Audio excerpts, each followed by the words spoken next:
తెలుగు రాష్ట్రాల్లో ఉండే తెలుగు ప్రజలే కాక ప్రపంచవ్యాప్తంగా ఉన్న తెలుగువారి కళ్ళు ఆంధ్రప్రదేశ్ రాష్ట్ర ఎన్నికల మీద చాలా ఆసక్తి కనపరుస్తున్నారు. ఎవరు గెలుస్తారు 2024లో జరగవలసిన ఆంధ్రప్రదేశ్లో శాసనసభ పార్లమెంట్ ఎన్నికలు ఒక నెల రోజులు ముందుగానే షెడ్యూల్ విడుదల కాబోతుంది. ఉత్తర భారతదేశంలో మధ్యప్రదేశ్, ఛత్తీస్గఢ్, రాజస్థాన్లో విజయభేరి మోగించిన బీజేపీ జోష్పై ఉన్నది. జనవరి 22న రామ్ జన్మ భూమిలో ప్రధానమంత్రి మోదీ ప్రాణ ప్రతిష్ఠ చేసిన తరువాత ప్రతిరోజు అయోధ్యకు 1000 రైళ్లు నడిపి దేశవ్యాప్తంగా జై శ్రీరామ్ అని మారుమోగే విధంగా, పైగా ప్రధానమంత్రి మోదీ ఒక పిలుపునిచ్చారు. జనవరి 22న రాముడు 500 సంవత్సరాల తర్వాత తన నివాసానికి వెళ్తున్నాడు. ఇప్పటి వరకు తాత్కాలిక నివాసం, గుడిసెలాంటి దాంట్లో నివసిస్తూ తన స్వగ్రామానికి వెళ్తున్న సందర్భంగా 140 కోట్ల దేశ ప్రజలందరూ కూడా దీపాలు వెలిగించి, రామజ్యోతిని వెలిగించి మరో దీపావళిగా ఈ సంబరాలను నిర్వహించుకుందామని చెప్పి ఆయన పిలుపునిచ్చారు. ఆ జోష్లో ఉన్న బీజేపీ మార్చి 10-15 మధ్యలో తెలుగు రాష్ట్రాల్లో ఆంధ్రప్రదేశ్, తెలంగాణలో ఎన్నికలు జరగబోతూ ఉన్నాయి. రాజకీయ పార్టీలు ఇప్పటికే అభ్యర్థులను ఖరారు చేసుకున్నాయి, పొత్తులు ఖరారు చేసుకున్నాయి. కొత్త పరిణామం ఏంటంటే ఆంధ్రప్రదేశ్లో కాంగ్రెస్ రాష్ట్ర పగ్గాలను ప్రదేశ్ కాంగ్రెస్ అధ్యక్షురాలుగా వైఎస్ షర్మిల ఆమె బాధ్యతలు చేపట్టి సమాధి స్థితిలో ఉన్న కాంగ్రెస్ని పునరుజ్జీవింపజేసి, ఆ విధంగా కాంగ్రెస్ పార్టీ దేశవ్యాప్తంగా ఉన్న ఇండియా కూటమిలో భాగస్వాములైన CPI, CPM, BSP, Forward Bloc లాంటి మిత్రపక్షాలతో కలిసి ఒక కూటమి, కాంగ్రెస్ కూటమి ఏర్పరిచి ఆంధ్రప్రదేశ్ రాష్ట్రంలో 1% ఓట్ల నుంచి కాంగ్రెస్ 15% వరకు ఎదగాలనే సంకల్పంతో వ్యూహరచన చేస్తే ఈ నష్టమంతా కాంగ్రెస్ పార్టీ పుంజుకుంటే నష్టం జరిగేది వైఎస్ఆర్సీపీ పార్టీకే. ఈ రోజున చెప్పాలంటే వైఎస్ఆర్సీపీ పార్టీలో కార్యకర్తలు, నాయకులు, శ్రేణులు, మంత్రులు, ఎమ్మెల్యేలు, ఎమ్మెల్సీలు, ఎంపీలు అందరూ కూడా కాంగ్రెస్ పార్టీకి, దాంట్లో తమ భవిష్యత్తు లేదని వైఎస్ఆర్సీపీ పార్టీలోకి వెళ్ళారు. ఈ రోజున వైఎస్ఆర్సీపీ పార్టీ అంటే మన అద్దె గృహం, మాతృ సంస్థ, మన సొంత ఇంటికి వెళ్ళిపోదామని చాలామంది వైఎస్ఆర్సీపీ పార్టీ నాయకులు ఎవరైతే అసంతృప్తితో ఉన్నారో, అసమ్మతితో ఉన్నారో, సీట్లు రాని వాళ్ళు, పదవులు రాని వాళ్ళు, నామినేషన్ పదవులు లభించిన వాళ్ళందరూ కూడా తిరుగు ప్రయాణము, స్వగృహము కాంగ్రెస్ పార్టీకి వెళ్ళాలని ఆలోచిస్తున్న తరుణంలో చాణక్య స్ట్రాటజీస్ అనే ఒక సర్వే సంస్థ ఆంధ్రప్రదేశ్ రాష్ట్రంలో 30 డిసెంబర్ 2023 వరకు విస్తృతంగా సర్వే నిర్వహించి వారి యొక్క సర్వే ఫలితాలను వెల్లడించారు. ఈ చాణక్య స్ట్రాటజీస్ అనేవి తెలంగాణ రాష్ట్రంలో వాళ్ళ సర్వేలు నిజమైనవి. అలాగే ఉత్తర భారతదేశంలో వివిధ ఎన్నికల్లో కూడా చాణక్య స్ట్రాటజీస్ వాళ్ళ సర్వే ఫలితాలు వాస్తవమైన దృష్ట్యా ఆంధ్రప్రదేశ్ రాష్ట్రంలో కూడా చాణక్య స్ట్రాటజీస్ చేసిన ఒపీనియన్ పోల్ సర్వే ఏ విధంగా ఉన్నాయంటే, ఇక్కడ 13 ఉమ్మడి జిల్లాల ప్రాతిపదికన సర్వే చేయటం జరిగింది. శ్రీకాకుళం జిల్లాలో 10 నియోజకవర్గాలు ఉన్నాయి. 10లో 8 టీడీపీ, జనసేన కైవసం చేసుకోబోతుందని, కేవలం 2 సీట్లకే పరిమితం అవుతుంది వైఎస్ఆర్సీపీ అని. అక్కడ హోరాహోరీగా ఉండే ఒక్క నియోజకవర్గం కూడా లేదు.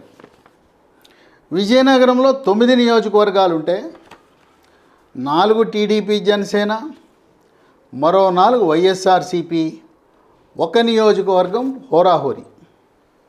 మూడవది విశాఖపట్నం, 15 అసెంబ్లీ నియోజకవర్గాలుంటే 11 టీడీపీ, జనసేనకు, 2 వైఎస్ఆర్సీపీకి, మరొక 2 హోరాహోరీ. పశ్చిమ గోదావరి జిల్లాలో 15 నియోజకవర్గాలుంటే 12 నియోజకవర్గాలు టీడీపీ జనసేన, 2 వైఎస్ఆర్సీపీ, ఒక దాంట్లో హోరాహోరీ. మనం గమనించవలసిన విషయం ఏంటంటే ఇప్పటివరకు తెలుగుదేశము జనసేన కలిసి ఉంటే ఫలితాలు, సర్వే ఫలితాలు ఇవి. త్వరలో జనసేన తెలుగుదేశం పార్టీ కూటమిలో భారతీయ జనతా పార్టీ కూడా ప్రవేశించి 3 రాజకీయ పార్టీలు కలిసి ఉమ్మడి వ్యూహంతో కదలిపోతున్నాయి. సంక్రాంతి పండగ నాటికి భారతీయ జనతా పార్టీ జాతీయ పార్లమెంటరీ బోర్డు ఒక నిర్ణయం తీసుకుని తెలుగుదేశం పార్టీని ఎన్డీఏ కూటమిలోకి ఆహ్వానించి కలిసి పోటీ చేద్దామనే ఆలోచన ఉంది. అదే దిశగా ఆంధ్రప్రదేశ్ రాష్ట్ర బీజేపీ కార్యవర్గము, ముఖ్య నాయకులందరూ కూడా తెలుగుదేశం పార్టీ జనసేనతో కలిసి పొత్తులో 2014లా వెళ్ళటం మంచిదని వాళ్ళు నిర్ణయాన్ని హైకమాండ్కు తెలియజేసిన దృష్ట్యా బీజేపీ కూడా కలిస్తే మరింత బలం పెరిగే అవకాశం ఉంది. ఇప్పుడు రామ్ జన్మభూమి జై శ్రీరామ్ అనే ప్రభావము తెలుగు రాష్ట్రాలపై కూడా పడుతుందని విశ్లేషకులు భావిస్తున్నారు. పశ్చిమ గోదావరిలో 2014లో వైఎస్ఆర్సీపీ పార్టీకి ఒక్క ఎంపీ సీటు కానీ ఒక్క ఎమ్మెల్యే సీటు రాలా. 15 శాసనసభలు, ఆ 15 నియోజకవర్గాల్లో తెలుగుదేశం జనసేన బీజేపీ కైవసం చేసుకుంది. ఈ జిల్లా పరిధిలో ఉన్న 3 పార్లమెంటు సీట్లు, నరసాపురం, ఏలూరు, రాజమండ్రి, 3 కూడా మహాకూటమి తెలుగుదేశం జనసేన బీజేపీ కూటమి కైవసం చేసుకోవటం అనేది విషయం. అదే దిశగా ఇప్పుడు పశ్చిమ గోదావరి జిల్లాలో వైఎస్ఆర్సీపీ పార్టీ 0 కొట్టే అవకాశాలు ఉన్నాయని విశ్లేషకులు భావిస్తున్నారు. 2019 ఎన్నికల్లో కూడా అక్కడ గెలిచిన అభ్యర్థులందరూ కూడా 2000, 3000, 4000 తక్కువ మార్జిన్తోనే గెలవటం అనేది ఒక విశేషం. తూర్పుగోదావరి జిల్లాలో 19 నియోజకవర్గాల్లో 16 నియోజకవర్గాల్లో బీజేపీ జనసేన, 2 మాత్రమే వైఎస్ఆర్సీపీ, 1 సీట్లో హోరాహోరీ. విశేషం ఏంటంటే ఉభయ గోదావరి, తూర్పు పశ్చిమ గోదావరి జిల్లాల్లో జనసేన ప్రభావం చాలా అధికంగా ఉంది. అప్పుడు చిరంజీవి ప్రజారాజ్యం పార్టీ పెట్టినప్పుడు కూడా ఉభయ గోదావరి జిల్లాల్లో దాని ప్రభావం అధికంగా ఉంది. ఇప్పుడు వాళ్ళు వైఎస్ఆర్సీపీని వీడి జనసేన పార్టీని ఆదరించే సూచనలు ఉభయ గోదావరి జిల్లాల్లో, ఆంధ్రప్రదేశ్ రాష్ట్రంలో నివసిస్తున్న 13 నియోజకవర్గాల్లో కాపు, బలిజ, తూర్పు కాపు, మున్నూరు కాపు, ఈ సామాజిక వర్గాలన్నీ కూడా జనసేనను ఆదరించాలనే సంకల్పంతో ముందుకు కదులుతున్న తరుణంలో ఉభయ గోదావరి జిల్లాలో వైఎస్ఆర్సీపీ పార్టీకి గడ్డు కాలమే. కృష్ణా జిల్లాలో 16 నియోజకవర్గాలుంటే 12లో టీడీపీ జనసేన, 2 వైఎస్ఆర్సీపీ, 2 హోరాహోరీ. గుంటూరు జిల్లాలో 17 నియోజకవర్గాలుంటే 12 నియోజకవర్గాలు టీడీపీ జనసేన, కేవలం వైఎస్ఆర్సీపీ 3, హోరాహోరీ 2 ఉన్నాయి. ఇప్పుడు ఇతర జిల్లాలను కూడా పరిశీలిద్దాం. చాణక్య స్ట్రాటజీస్ నిర్వహించిన సర్వేలో ప్రకాశం జిల్లాలో 12 సీట్లు ఉంటే టీడీపీ జనసేనకి 8, వైఎస్ఆర్సీపీకి 3, హోరాహోరీ 1. ఇక నెల్లూరు విషయానికి వస్తే 2019 ఎన్నికల్లో 10 సీట్లకు 10 సీట్లు, అన్ని సీట్లను వైఎస్ఆర్సీపీ కైవసం చేసుకుంది. ఇంకో విషయం ఏంటంటే నెల్లూరుతో పాటు రాయలసీమలో ఇక్కడ 52 సీట్లు ఉన్నాయి, నెల్లూరుతో కలిపి 62 సీట్లు ఉన్నాయి. ఈ 62 సీట్లలో విశేషం ఏంటంటే తెలుగుదేశం పార్టీ తీవ్రంగా నష్టపోయింది. కేవలం 3 నియోజకవర్గాల్లో విజయం సాధించింది. 62 నియోజకవర్గాలకు 3 విజయం సాధించింది 2019లో. అవి కూడా ఏంటి? హిందూపురంలో బాలకృష్ణ, ఉరవకొండలో పయ్యావుల కేశవ్, కుప్పంలో చంద్రబాబు నాయుడు. అంటే రాయలసీమలో వాషౌట్ అయిపోయింది తెలుగుదేశం పార్టీ. దీనికి కారణం ఏంటంటే ఓట్లు చీలిపోయినాయి. జనసేన బలిజ సామాజిక వర్గం ఎవరైతే రాయలసీమలో నెల్లూరు జిల్లాలో ఉన్నారో వాళ్ళందరూ కూడా జనసేన పార్టీని ఆదరించటం వల్ల ఆ విధంగా ఓట్లు చీలిపోయి వైఎస్ఆర్సీపీ పార్టీ ప్రభంజనాన్ని చూపించింది. కానీ ఇప్పుడు పరిస్థితి భిన్నంగా ఉంది. 3 సీట్లకే పరిమితమైన తెలుగుదేశం పార్టీ జనసేన ఈసారి సగం పైగా సీట్లను కైవసం చేసే విధంగా సర్వేలు వెలువడుతున్నాయి. నెల్లూరు జిల్లాలో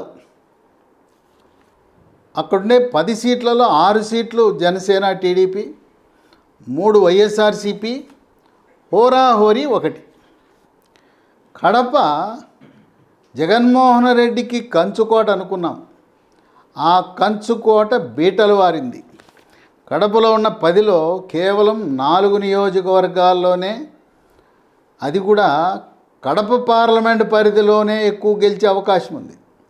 రాజంపేట పార్లమెంట్ పరిధిలో జనసేన తెలుగుదేశం పార్టీ చాలా బలంగా ఉంది. అందువల్ల కడపలో 4 సీట్లు మాత్రమే పరిమితం అవుతుంది వైఎస్ఆర్సీపీ, 4 సీట్లు టీడీపీ జనసేన, హోరాహోరీ 2. కర్నూలు 14 సీట్లకు 14 కైవసం చేసుకున్న వైఎస్ఆర్సీపీ ఈసారి కర్నూలులో కేవలం 7 సీట్లకే పరిమితం అవుతుంది వైఎస్ఆర్సీపీ. తెలుగుదేశం పార్టీ 5 సీట్లు కర్నూలులో విజయం సాధించే అవకాశం ఉంది. అనంతపురంలో 14 సీట్లు ఉంటే 10 సీట్లు తెలుగుదేశం జనసేన, 3 సీట్లు వైఎస్ఆర్సీపీ, 1 సీటు హోరాహోరీ. ఇక చిత్తూరు జిల్లా, చిత్తూరు చంద్రబాబు నాయుడు సొంత జిల్లా, ప్రతిష్టాత్మకంగా తీసుకుని ఈసారి 14లో ఆయన జిల్లాలో టీడీపీ జనసేన 7, వైఎస్ఆర్సీపీ 5, హోరాహోరీ 2. ఈ విధంగా మొత్తం మనం చూసుకుంటే 175 సీట్లకు గాను టీడీపీ జనసేన, భవిష్యత్తులో బీజేపీ కూడా కలిస్తే 115 సీట్లు గ్యారంటీగా వస్తాయని చాణక్య స్ట్రాటజీస్ వాళ్ళ సర్వే నివేదిక వెల్లడించడం జరిగింది. పత్రికాముఖంగానే వెల్లడించారు వాళ్ళు. వైఎస్ఆర్సీపీకి పరిమితమైంది కేవలం 42. హోరాహోరీ 18 నియోజకవర్గాలు ఉన్నాయి. అయితే వీటిని హోరాహోరీని కూడా వీటిల్లో కలిపితే తెలుగుదేశం జనసేన భవిష్యత్తులో కలవబోయే బీజేపీ కూటమి 115 నుంచి 128 మధ్యలో సీట్లు వస్తాయని, వైఎస్ఆర్సీపీ పార్టీ 42 నుంచి 55కు పరిమితం అవుతాయని, ఇక ఇతరులు 4 నుంచి 7 సీట్లు ఉండే అవకాశం ఉందని ఈ సర్వే వెల్లడిస్తూ ఉంది. ఈ సీట్లు ఇప్పుడు రాబోయే సీట్లు చూస్తే 2014లో జనసేన తెలుగుదేశం బీజేపీ కూటమి కంటే కూడా ఎక్కువ సంఖ్య ఉంది. దానికి కొన్ని కారణాలు ఉన్నాయి. జగన్మోహన్ రెడ్డి స్వయంకృత అపరాధం. ఎన్నికల ముందు మేము అమరావతిని అభివృద్ధి చేస్తామని జగన్మోహన్ రెడ్డి ఎన్నికల మేనిఫెస్టోలో చెప్పాడు. కృష్ణా, గుంటూరు, పశ్చిమ తూర్పుగోదావరి, ప్రకాశం జిల్లాలో ఉండే వైఎస్ఆర్సీపీ నాయకులందరూ కూడా మేము అధికారంలోకి వస్తే, జగన్ అన్న అధికారంలోకి వస్తే అమరావతి రాజధానిగా కొనసాగుతుంది అని చెప్పారు. ఈరోజు అమరావతిని రాజధానిని 3 ముక్కలు చేసి ఈరోజు రాజధాని లేని రాష్ట్రం ఏదంటే అమరావతి. ఈ అమరావతి దెబ్బ పెద్ద షాక్ వైఎస్ఆర్సీపీకి. కృష్ణా, గుంటూరు, పశ్చిమ, తూర్పు, ప్రకాశం 5 జిల్లాల్లో వైఎస్ఆర్సీపీ పార్టీ అమరావతి దెబ్బకు వాషౌట్ అయిపోతుంది. అక్కడ అందరూ కోరుకునేది అమరావతి రాజధాని. ఇక్కడ రాజకీయాలు కాదు, రాజకీయ పార్టీలు కాదు, మాకు అమరావతి రాజధాని కావాలి, మా ప్రాంతాభివృద్ధి కావాలని కోరుకుంటున్నారు. కనుక అమరావతి రాజధాని సెంటిమెంట్ దెబ్బకు వైఎస్ఆర్సీపీ పార్టీ ఈ 5 జిల్లాల్లో తూర్పు, పశ్చిమ గోదావరి, కృష్ణా, గుంటూరు, ప్రకాశంలో ఉనికిని కోల్పోయే పరిస్థితి ఉంది. 5 ఏళ్ళు పాలన చేశాడు జగన్మోహన్ రెడ్డి. ఎక్కడ వేసిన గొంగళి అక్కడే పోలవరం పూర్తిగాల. ఆయన అధికారంలో వచ్చే నాటికి అప్పటికే చంద్రబాబు నాయుడు టీడీపీ ప్రభుత్వం 70% పనులు పూర్తి చేస్తే ఆ 30% పనులకు కూడా మోక్షం లేదు, పనులు పూర్తి కాల.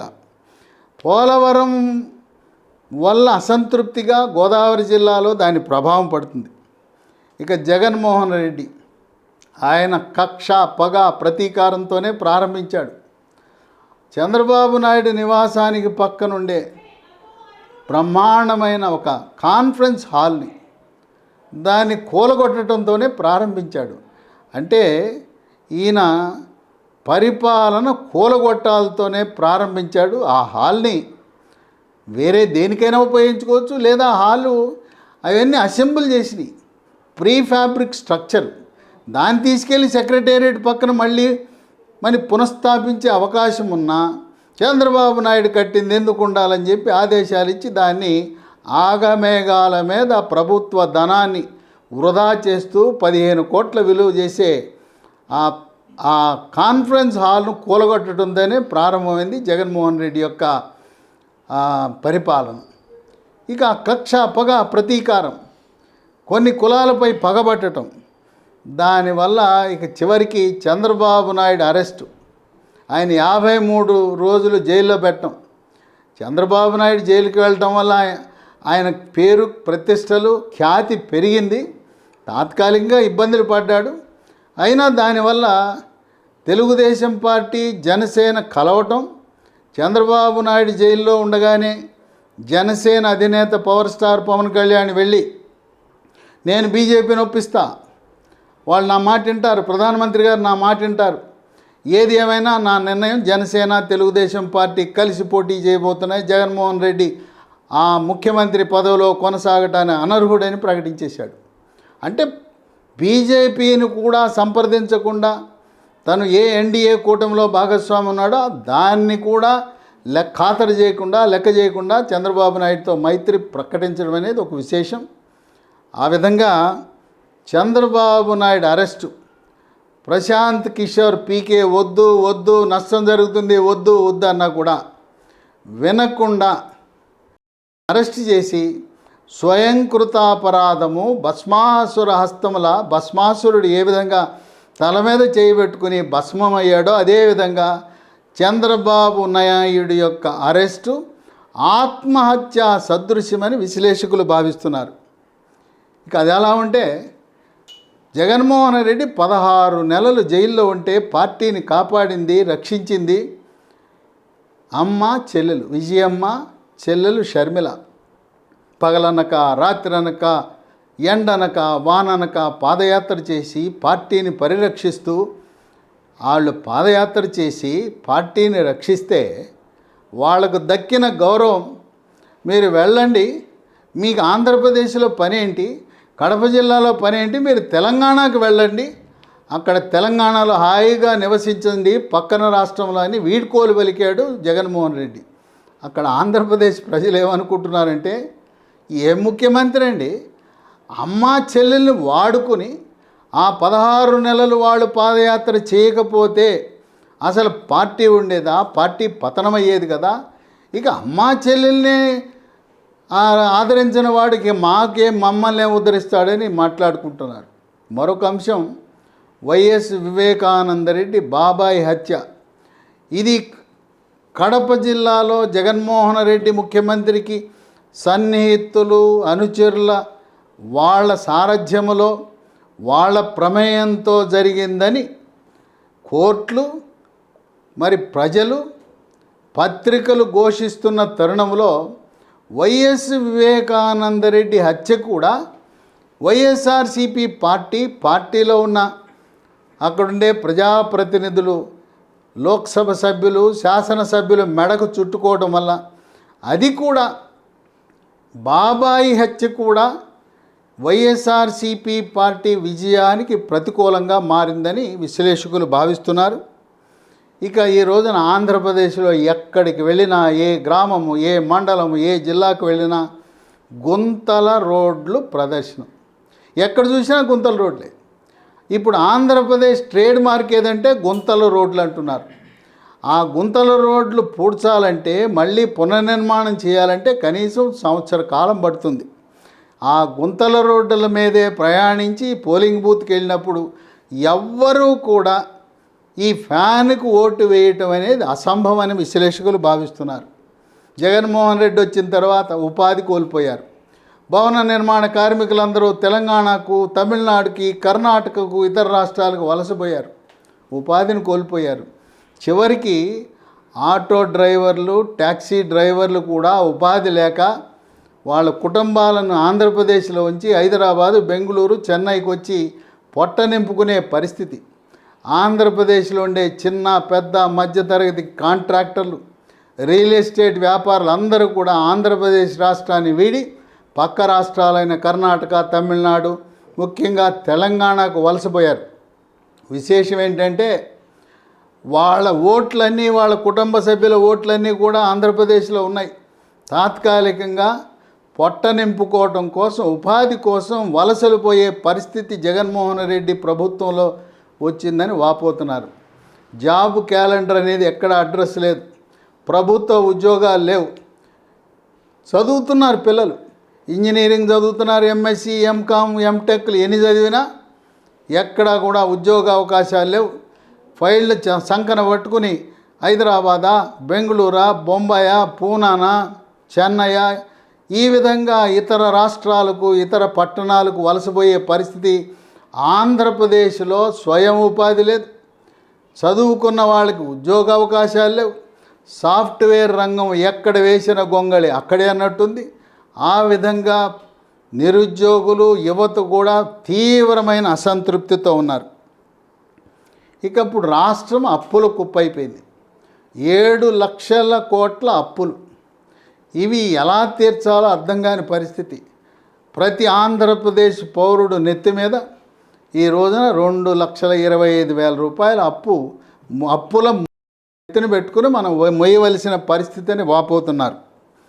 ఇక షర్మిల కాంగ్రెస్ పార్టీలో చేరి ఆమె ప్రదేశ్ కాంగ్రెస్ అధ్యక్షురాలుగా బాధ్యతలు చేపట్టి ఇప్పటికే మంగళగిరి ఎమ్మెల్యే ఆళ్ల రామకృష్ణారెడ్డి రాజీనామా చేసి ఆయన షర్మిలతో చేరి సుమారు 40 మంది ఎమ్మెల్యేలు కానీ, ముఖ్య నాయకులు కానీ తిరిగి కాంగ్రెస్ పార్టీలో చేరుతారనే ఈ సోషల్ మీడియాలో చక్కర్లు కొడుతూ ఉంది.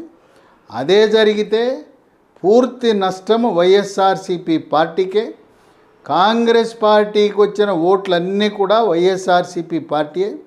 ఈ రోజున మార్పులు చేర్పుల పేరిట ఎవరికైతే ఎమ్మెల్యేలకు సీట్లు నిరాకరిస్తున్నారో ఇప్పటికే వాళ్ళందరూ కూడా ఆళ్ల రామకృష్ణారెడ్డితోనూ, షర్మిలతోనూ టచ్లో ఉండి మా సొంత గూటికి వచ్చేస్తాం, మా సొంత ఇంటికి వచ్చేస్తాం, మాతృ సంస్థకు వస్తామని ఉత్సాహంగా కాంగ్రెస్ పార్టీకి రావటానికి ఆసక్తి చూపిస్తున్నారు.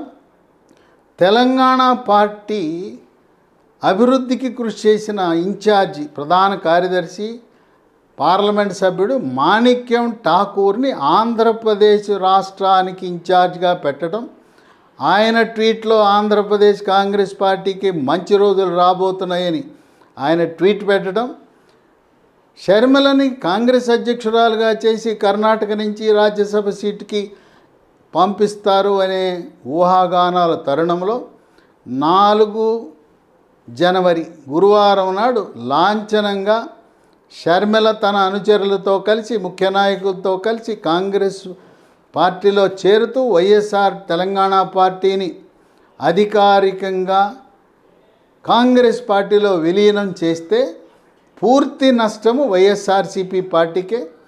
వైవి సుబ్బారెడ్డి, జగన్మోహన్ రెడ్డికి, షర్మిలకు విజయమ్మ చెల్లెలు భర్త వైవి సుబ్బారెడ్డిని రాయభారము పంపిన రాయభారము విఫలం. షర్మిల ఎట్టి పరిస్థితుల్లో కూడా నేను కాంగ్రెస్ పార్టీలో చేరతాను. తర్వాత ఆమె కోరిక కాంగ్రెస్ పార్టీ 2024లో విజయం సాధించకపోయినా 15% సీట్ల వరకు ఎదిగి 2029 ఎన్నికల్లో 175 అసెంబ్లీ సీట్లు, 225 అసెంబ్లీ సీట్లు అవుతాయి. మహిళా రిజర్వేషన్ 33%, రిజర్వేషన్లు అమలవుతాయి. అప్పుడు 2029లో షర్మిల కాంగ్రెస్ పార్టీ తరపున ముఖ్యమంత్రి కావాలనే ఆలోచన ఇప్పటికే జాతీయ హైకమాండ్ కాంగ్రెస్ హైకమాండ్తో చర్చించి ఏ విధంగా రేవంత్ రెడ్డి ప్రదేశ్ కాంగ్రెస్ అధ్యక్షుడిని ముఖ్యమంత్రి చేశారో నన్ను కూడా ఆంధ్రప్రదేశ్ రాష్ట్రానికి ముఖ్యమంత్రిగా 2029లో చేయమని ఆమె ఒక షరతు పెట్టి దానికి హైకమాండ్ ఒప్పుకోవటం అనేది విశేషం.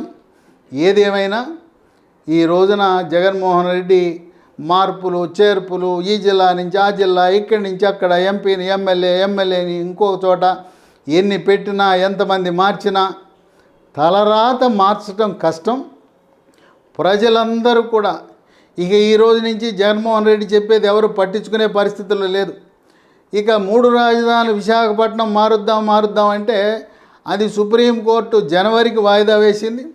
ఇక వాళ్ళు కూడా న్యాయమూర్తులు సుప్రీంకోర్టు న్యాయమూర్తులు ఏమనుకుంటారు, ఎలాగో ఎన్నికలు జరుగుతున్నాయి కదా, కొత్త ప్రభుత్వం వస్తుంది కనుక కొత్త ప్రభుత్వానికి వదిలేద్దాం, మనం దీన్ని అలా దాటేసుకుంటూ పోతే సరిపోతుందేమో అనే ఆలోచనలో కూడా ఉండే అటువంటి పరిస్థితి ఉత్పన్నం కావచ్చు. ఎవరు కూడా న్యాయమూర్తులు కూడా న్యాయానికి కట్టుబడి ఉన్నప్పుడు ఈ టర్మ్ అయిపోయి ఫిబ్రవరి 20వ తారీఖు నోటిఫికేషన్ వస్తుంటే ఈ సమయంలో జగన్మోహన్ రెడ్డి ఆంధ్రప్రదేశ్ ముఖ్యమంత్రి ఆంధ్రప్రదేశ్ క్యాబినెట్ తీసుకున్న నిర్ణయాన్ని ఏ న్యాయస్థానాలు కూడా గౌరవించే అవకాశం లేదు. కనుక విశాఖ రాజధాని అనేది కేవలం ఎండమావులే అని విశ్లేషకులు భావిస్తున్నారు.